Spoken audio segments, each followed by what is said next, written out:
Art Deco explained in 6 minutes, actually less than that. The term Art Deco was first used in 1925. This was at the 1925 Paris exhibition of modern, decorative and industrial arts. Quite a mouthful. It soon became known as the Art Deco Fair. Wildly different furniture like this Art Deco walnut cabinet. Think man-made products. Great example here, chrome and glass clock. Bakelite, the world's first modern plastic. They loved it. Telephones, jewellery, doorknobs, even electric hairdryers. Important disclaimer. If you ever own an Art Deco Bakelite plug-in electric hairdryer, don't plug it in. It might just blow up. Fortunately for me, I don't use hairdryers.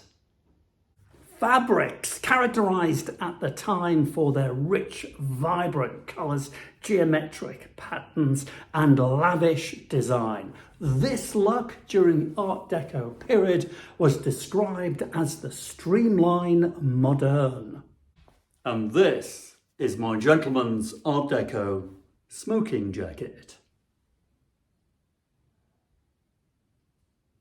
Pottery and porcelain, of course. I mean, just take a look at the shapes here. It's space-like in its appearance. This was mold-breaking design at the time. It upset a lot of people. This is punk rock pottery of the 1920s.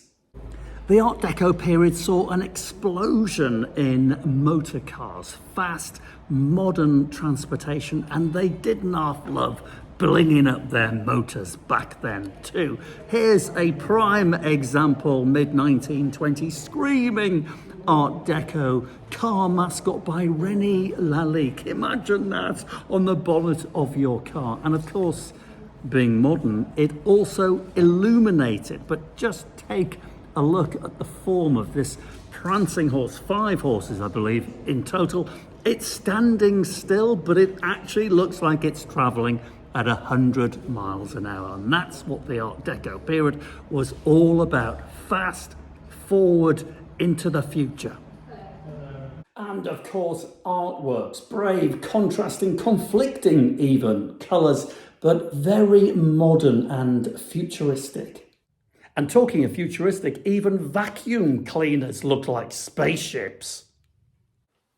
All highly modern then, but with a little nod to the ancient past, particularly the Egyptian style, which was fascinating to people after 1922 when the Englishman Howard Carter unearthed Tutankhamun's tomb in the Valley of the Kings. And you can see the Egyptian influence in this Art Deco glass and silver bust. It screams Egypt.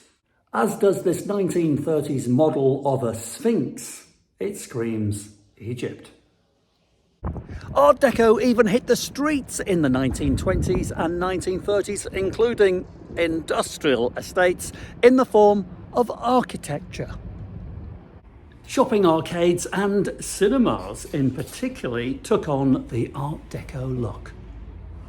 Moving film with pictures arrived about the same time as the Art Deco period, and so people would go to the pictures and the buildings they would watch these newfangled moving pictures in would be as modern as the Hollywood blockbusters that paid to go and see.